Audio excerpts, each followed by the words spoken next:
Bienvenue les créatifs pour une nouvelle vidéo, ça fait vraiment plaisir de te retrouver aujourd'hui. Aujourd'hui on se retrouve pour le design d'un poster. J'avais envie de faire un petit poster aujourd'hui, je me suis dit pourquoi pas le partager un petit peu mon workflow, comment ça se passe. Donc aujourd'hui on va commencer avec la génération des idées pour voir ce qu'on va faire. On va faire quelques petits dessins et ensuite on va passer sur Cinema 4D puis Photoshop pour ensuite le poster sur le compte romain.gn. Donc j'espère que ça va te plaire, on va voir ensemble comment ça se passe, le workflow, etc. Et je t'invite toi aussi à me donner en commentaire un thème qui te passe par la tête, et je tenterai la prochaine fois de designer un poster suite à ton thème. Donc voilà, je sélectionnerai un de vos commentaires, donc n'hésite pas en bas de la vidéo à partager le thème que tu aimerais que j'aborde. Allez, on est parti tout de suite pour le design de ce poster, c'est parti.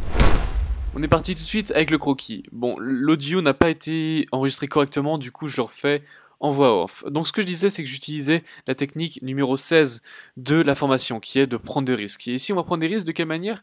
Eh bien de la façon suivante. On va utiliser une technique que l'on n'a jamais utilisée sur Cinema 4D, qui est de transformer un mesh en volume. On appelle ça le volume displacement. Enfin, c'est pas exactement ça, j'ai rechecké, c'est plutôt le mesh to volume, mais bon. Donc voilà, avec l'idée des concepts, c'est de créer une sculpture qui va se dématérialiser, qui va s'effriter, se transformer en fumée, avec un éclairage particulier, avec voilà, une lumière blanche et une backlight rose, mais on verra plus tard que j'ai utilisé une lumière blanche. Je te préviens, sur cette vidéo, c'est pas vraiment un tutoriel, c'est plus comment je réalise ce visuel, comment je réalise ce poster. Si tu as vraiment envie de voir dans les détails comment ça se passe, je t'invite à mettre la vidéo, à réduire la vitesse de la vidéo, comme ça tu verras plus précisément comment ça a été fait. On commence tout de suite avec l'importation du mesh 3D, le mesh 3D qui sera présent dans la description bien sûr. Ce qu'on fait, c'est qu'on tourne la rotation, on enlève les textures et on commence. On applique un Voronoi fracture, c'est Cinema 4D R19, du coup ce sera peut-être un petit peu différent du tien. On ajuste les points où est-ce que l'on veut que le mesh se casse. Ensuite on va ajouter le nombre de points qui sera sur le compte de 100 afin d'avoir le maximum possible de cassure à cet endroit-là. Ensuite on ajoute des effecteurs, les effecteurs de randomisation afin de bouger, d'éclater finalement le mesh. On rajoute un plane afin de bouger tous les polygones vers la droite pour donner cet effet de cassure. On ajuste nos planes, on ajuste la scale, on veut que voilà, ça se rétrécit, plus ça va vers la droite, plus ça se rétrécit. Ensuite on random un petit peu le placement de tous ces polygones. Et ensuite on va dupliquer tout de suite notre mesh afin que cette partie-là soit en fait finalement le volume. On va supprimer, on veut garder que la tête qui sera à l'intérieur, comme si en fait finalement la fumée sortait de cette statue. On ajuste des lights comme le dessin, une en front light, une en back light. On les ajuste, on dit aux lights qu'on veut qu'elles s'appliquent vers cette direction, vers la tête. Ensuite on ajoute avec un 0,1 de step size le volume afin que le mesh se transforme finalement en volume. Ensuite on va commencer un petit peu la texture, alors là ça va aller rapidement, je t'invite à ralentir si tu as envie d'en voir plus, mais finalement en gros l'output max, on rajoute un range à ce standard volume, ensuite une caméra projection à ce range, caméra projection en fait qui va te permettre de transformer, d'un petit peu créer une texture intéressante à ton volume. On rajoute une image avec, ici je change un petit peu les paramètres, je change la taille, je regarde un petit peu sur le mesh en entier pour voir ce que ça donne, étant donné que ça va être ma référence pour voir comment il agit par rapport au mesh. J'ajuste tout ça, je rajoute une petite color correction pour rajouter du contraste, baisser un petit peu les gammas, baisser un petit peu l'exposure aussi. Ensuite voilà, on voit l'effet qui commence à se créer dû à l'image en fait. Et suite à ça, on change l'output max, on le réduit un maximum, c'est ça en fait qui va réaliser cette déformation, la déformation de ce volume. Plus tu l'augmentes, plus la déformation sera importante. Je joue un petit peu avec l'input max aussi. Là, on va commencer à créer le lighting. Enfin, je rajoute un HDR étant donné que on voyait pas finalement toutes les couleurs qui étaient présentes dans ma texture. Du coup, j'ai rajouté un HDR qui permettait de voir un peu plus ces couleurs. Ici, j'utilise l'HDRI Link de Grayscale Gorilla et j'ajuste la diffusion au niveau de ma caméra de l'image en background. J'ajuste encore une fois la couleur de mon image, je pousse à balle la saturation pour avoir quelque chose de vraiment pétant, pour avoir une couleur vraiment pétante. Je duplique cette image que je branche à une color correction et je le branche dans le color scattering de mon standard volume. afin de, voilà, de voir un petit peu les couleurs que je peux avoir. Suite à ça, on commence à augmenter voilà, à corriger les couleurs, etc. Cette fois-ci, on importe le volume, étant donné que voilà, ça va être en 2 étapes. Premièrement, on transforme le volume, le mesh en volume, et secondement, on importe directement un volume, un OpenVDB, et encore une fois, le lien sera dans la description. Ici, on importe finalement ce volume, on lui applique la même texture là aussi, mais on va la changer un petit peu. J'ai pas envie de la transformer, du coup je vais supprimer le range, les projections caméra et la color correction. Je vais juste en fait bouger finalement la couleur, comment elle va être, étant donné que le mesh, enfin le volume est déjà parfaitement bien, la forme est déjà parfaite, j'ai pas envie de le transformer. J'ajuste un petit peu l'image, comment elle va se projeter sur mon volume, afin d'avoir quelque chose de plus intéressant possible. Et là on va commencer avec le background, on va commencer à mettre en place la scène. Alors avec un simple cube qu'on extrude, tac, de différentes manières, on va faire des intrusions internes aussi, les angles, les bords, je t'invite à, voilà, toutes les arêtes en fait, il n'y a aucune arête dans la réalité qui est finalement droite, du coup, offre une petite curve, enfin, essaie de, voilà, d'incurver toutes tes arêtes pour avoir la lumière qui réfléchissent de la meilleure façon possible sur tes différents éléments. Ensuite, le background, on rajoute une petite lumière en top, et on a vu qu'il y a des pylônes qui sont été formés aussi, très simplement avec juste un cylindre, et j'ai dû piquer le cube que j'ai fait. Ensuite, on repart sur du texturing ici. Du texturing, on va créer finalement les textures pour le background, avec un sol qui va être un petit peu réfléchissant, et j'ai rajouté une petite image afin d'avoir des variations de spécularité, des endroits où c'est beaucoup plus réfléchissant, d'autres endroits où c'est moins réfléchissant. Ici voilà, on voit que j'essaie de projeter de la meilleure façon possible mon image, et ensuite on le rajoute au standard surface en roughness, et je rajoute un ramp float étant donné que j'ai envie que ce soit un petit peu plus réfléchissant. Du coup on va bouger nos différents paramètres pour qu'il y ait finalement cette image qui est appliquée de façon très légère, très subtile sur notre sol. Je rajoute un petit peu de metalness et c'est parti. Ensuite on va s'occuper des pylônes qui vont être très simples. Alors là je me suis pas cassé le cul on va dire sur le texturing pour le background, étant donné que ça va être l'élément le plus important, c'était le volume vraiment que j'avais envie d'expérimenter. J'avais une image aussi de référence pour voir comment ça se passait.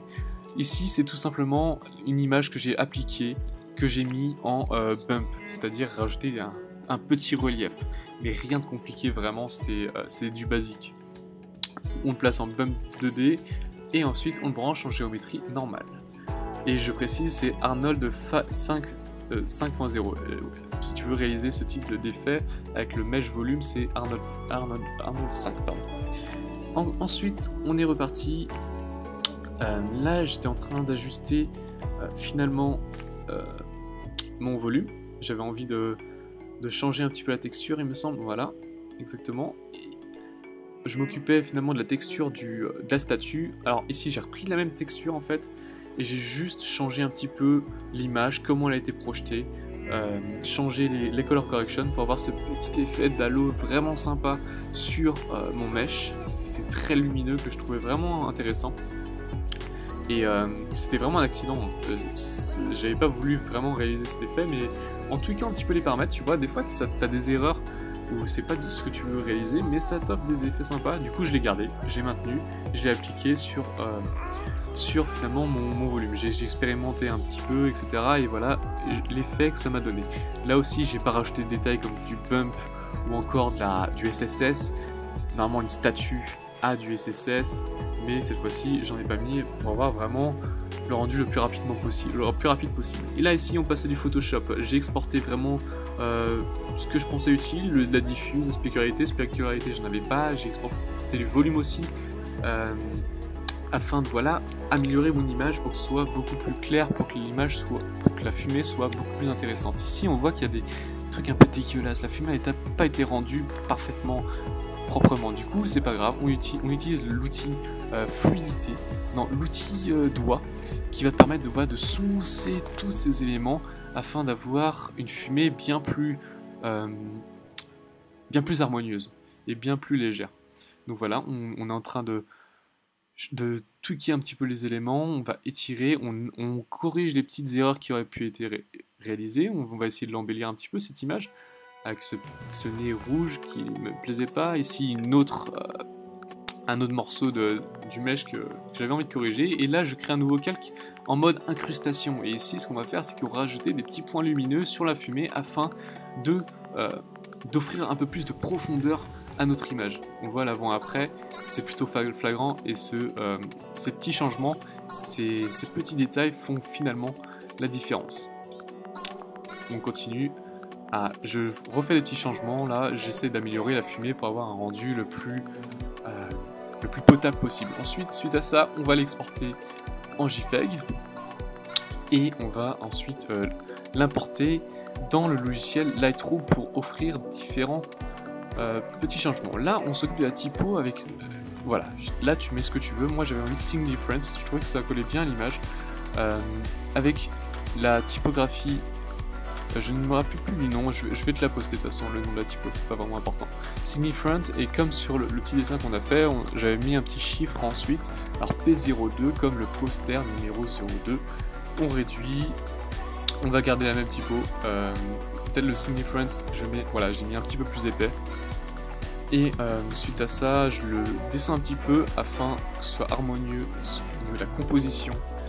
Ensuite, il me semble que c'est une des dernières étapes que je vais exporter suite à ça, mon image dans Lightroom si je ne me trompe pas. Non, je fais des ajustements sur le P, oui c'est ça. Il y a la barre que j'avais envie de changer, que j'avais envie qu'elle soit un petit peu plus grande. Alors pour cela, c'est très simple. Juste, on utilise l'outil rectangle et on va créer cette diagonale. Et j'avais envie qu'elle soit un petit peu plus grande que la barre initiale, du coup on va l'ajuster pour offrir un élément graphique, un élément intéressant. Et j'avais pas envie que ce soit simplement la typo de base. Donc voilà, chose faite. Quelque chose de beaucoup plus subtil. Ensuite, on enregistre. On refait des petits changements encore sur la fumée. On l'ajuste encore une fois pour avoir un rendu le plus... avec un volume le plus intéressant possible. On rajoute le logo, on le met en mode incrustation.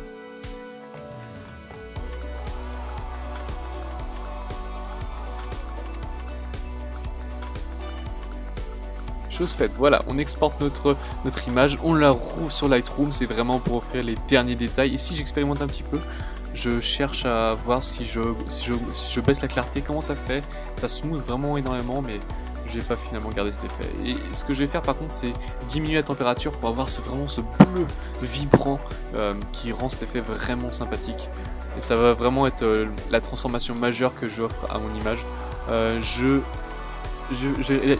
pousse la réduction du bruit, c'est un effet sur Lightroom pour voir ce que ça donnait. Finalement, je vais juste le pousser à 1 et la netteté, je vais l'augmenter un petit peu pour avoir ce rendu. Finalement, le changement majeur sur Lightroom a été cette couleur bleue vibrante. Et voilà, on arrive à la fin, on exporte notre image, c'est plié.